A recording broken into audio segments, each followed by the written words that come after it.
So the fire came up to the cathedral area rock. Our back burn met it at the cathedral rock. Came home about 2 o'clock in the afternoon, decided I'd have a bit of a rest. I'd actually been on night duty the night before. Literally laid down on the bed for 5 minutes and the alarms went off.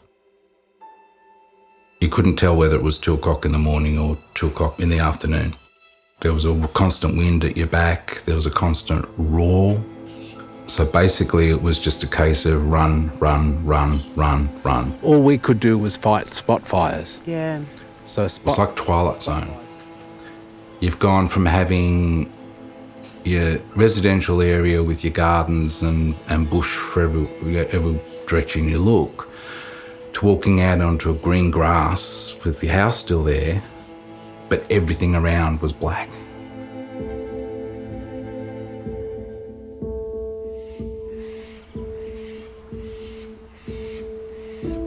Some of the challenges facing the Tamboon community was their remoteness. So access is via one road in, one road out. They were cut off from the nearest town of Cairn River, so trying to access services was difficult. We couldn't leave because the roads were blocked.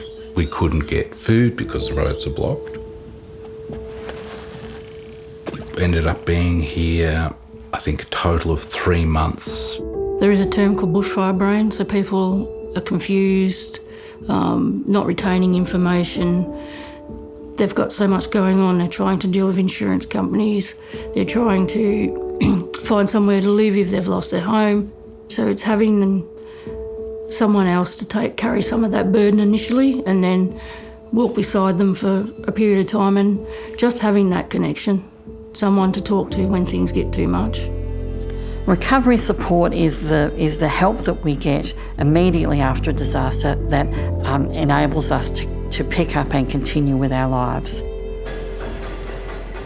So it can be practical things like temporary housing or first aid or counselling. It can be reconnecting with the community. The aim is to help people to regain control of their lives after a disaster.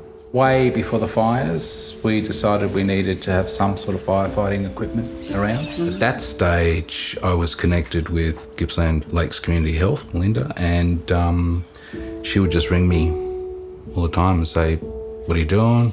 Are you okay? What's going on?" And it was consistent support. That was where you actually thought, yeah, hey, someone's out there, you know. If I have one of those days where I wake up in the morning and I have been bashing my head against the wall, I've got somebody to say, you know, stop it, you know. Hey, what's going on, you know? Are you all right? What's happening with the rest of the people in the community? In this incredibly confusing environment of recovery, when there's so much to do, so much information to take in and so many decisions to make, it can be really helpful to have someone walk alongside you through that process.